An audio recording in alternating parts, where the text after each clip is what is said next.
I would like to take a moment and do remember and recall the first responders. And I want to say that a good friend of mine, Bill, Big Bill's Pizza, Bill Fickey, is having once again, a 9/11 salute today, a fundraiser in honor of his late wife who died of cancer, and also in memory of all those that died in what happened in New York and D.C. and in Pennsylvania in a field. And Big Bill's is out south. Big Bill's Pizza. It's at Holly and County Line Road. I was there a couple of nights ago. Doug Moe was there. I'm going to go back today. It doesn't cost anything to get a pizza. It doesn't cost anything. Pizzas are free. Make a donation of what you feel like. I donated, to give you an idea, I donated last year $100. You can go in and give $20, $10, $5, whatever you might have in your pocket, $1,000. While I was there, a guy donated $5,000. You can get a free pizza today. Just make a donation and take a moment to remember and honor those who lost their lives and lost their families' lives. Were you working in New York at the time? Were you living there at the time? No, I was back here. I was here when it happened, and it's an odd story. The newspaper, when it happened, I got a call that morning, and I had just risen from bed, and a friend of mine called me and said, "Do you know what's going on in New York?" And I turned it on. The newspaper called me and said it was putting out a special edition of the Denver Post. That's a rarity. And they said, "We want you to write a column." And I said, "Okay, I'll do that." Were you writing news or sports at the time? I was writing sports. Okay. They said, "We want you to write a column in regard to how this affects our world." And I said, "Well, we don't know what happened." Okay, I'll be happy to do that, because I had covered strife, worlds, civil rights, Columbine. I covered the Aurora shooting. So I was a general columnist for years. I got my start covering the aftermath of the assassination of Dr. King. So that was really my interest when I was younger. And even throughout my life, I will always want to write about issues that are important. So I wrote it, not knowing anything, and there's a funny aside to that. Wrote it, they said, "It's due in an hour and a half." And I said, "Well, we don't even know what happened other than what's happening in front of us." So I wrote it based on that. And just your visceral feeling watching the towers come down. And what this could mean to the world, and what we thought and who we thought were responsible. And the paper got on the streets at 12:30, and they were selling it on the streets at Cherry Creek, downtown, on the mall, everywhere, and it got a lot of response. And the aside is that Westward wrote and said my column wasn't any good because it didn't have any new information in it. There was no new information. I would have asked the guy who wrote it, and you know who he is, to have done what he did. But the paper said, "We want you to go to New York and cover this event." That upset a lot of people there on the other side of the curtain, because they wondered why the newspaper would send a sports columnist to New York. They don't know anything about writing, to be truthful, in my background. And so I went to Centennial Airport to take Dean Singleton, the owner of the paper, his jet to New York, and they wouldn't let us take off. So I sat at the airport for about 2 days until they let planes. And at that point, you couldn't even fly into New York. I flew to Westchester County's airport, rented a limousine for about $300, and told the guy to drive me as close to ground zero. And I was there, and I knew somebody in New York, and that night, when I arrived, we sneaked through all of the barricades, holding bottled water and wearing one of those paper caps and handing out water. And I got to ground zero, and there's a bridge across the street at Stuyvesant High School. And I sat on the bridge and watched everything that was going on, and nobody believed it. I wrote a column over my phone from ground zero that night. You weren't supposed to be down there as the media.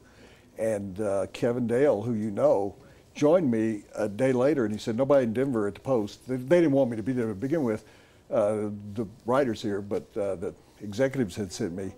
And he said a day later, "Nobody believes your story that you were down at ground zero." And I said, "Okay, I'll take you and the photographer." And I did the same thing. We got the water, bottle of water. We went up and down streets and weaved through, and you could actually do it, and got down there. And Kevin says, "I don't believe this, that we're doing this." Yeah. And the photographer, who just recently left, won 2 Pulitzer Prizes, took hundreds of photos, and I spent more than 2 weeks in New York writing about Ground Zero and how it affected people. And I will tell you one quick story, guys, 'cause since you brought it up. I went to Fresh Kills, where they were taking all of the, and you go, Fresh Kills, that was the dump, where they took all of the debris, all of the garbage that was left. Went out there and talked to an officer who knew me from television, and I said, are you getting a lot of unusual things out here? And he said, yeah, papers and documents and checks and watches and all sorts of personal stuff. And he said, we're going through all of it. And I said, would you, anything that you got today that I could take a look at? And guys, you should actually listen to this, so because it's interesting. He said, we got a Rolex watch that stopped on the moment that the plane hit the building. Can I take a look at it? I'll go get it for you. Went into a refrigerated truck, and he came back with a box, opened the box, and the Rolex watch was there, smashed with the time, exact time, and the watch was on an arm. If that doesn't sum up the whole, I'm sitting there, and he wanted it to show me that for effect. It was on the severed arm of someone who was killed in the Twin Towers. Jeez. Wow. So that's I then started dating a lady in New York who, when I moved to New York, who worked in the building and had retired the week before from a major financial investment firm, and was going back on the day it happened to pick up her belongings from her office because she had a party that Friday before. She saw it from a distance, and 60 people that were at her party were killed because they were on the 67th floor. I was home that 9/11, day. don't forget, and the Broncos played. Now we transition into sports. The Broncos played in New York. Did you know that?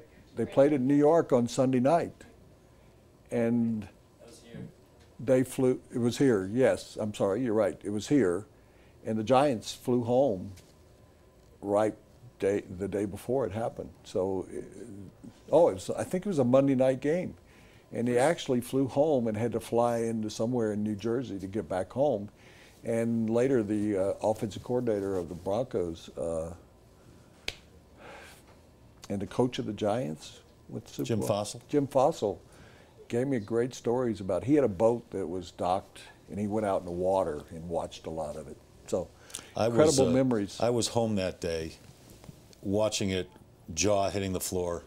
Got very, very emotional sitting on the couch, getting emotional now thinking about it. We were friendly, my wife and I were friendly with the wife of the pilot of Flight 93, the one that crashed in Pennsylvania. Jason Dahl was his name. He died in the crash, obviously. His wife spoke at a dedication a few months afterwards in the field in Pennsylvania, and I helped her write her speech. And I got emotional all over again.